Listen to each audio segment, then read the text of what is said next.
చిత్తూరు జిల్లా సిద్దంపల్లి దగ్గర జరిగిన రైలు దోపిడీ ఘటనపై విచారణ ముమ్మరం చేశారు పోలీసులు. దొంగల కోసం గాలిస్తున్నారు. సిగ్నల్ ట్యాంపరింగ్ చేసి రైల్లోకి చొరబడి 4 మహిళల మెడలో 50 గ్రాములకు పైగా బంగారు ఆభరణాలు దోచుకు వెళ్లారు.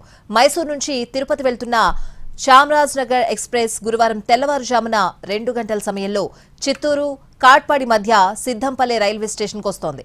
అయితే రైల్వే స్టేషన్ కు కిలోమీటర్ దూరంలో ఉండగానే రెడ్ సిగ్నల్ పడింది. దీంతో లోకో పైలట్ రైలును ఆపేశాడు.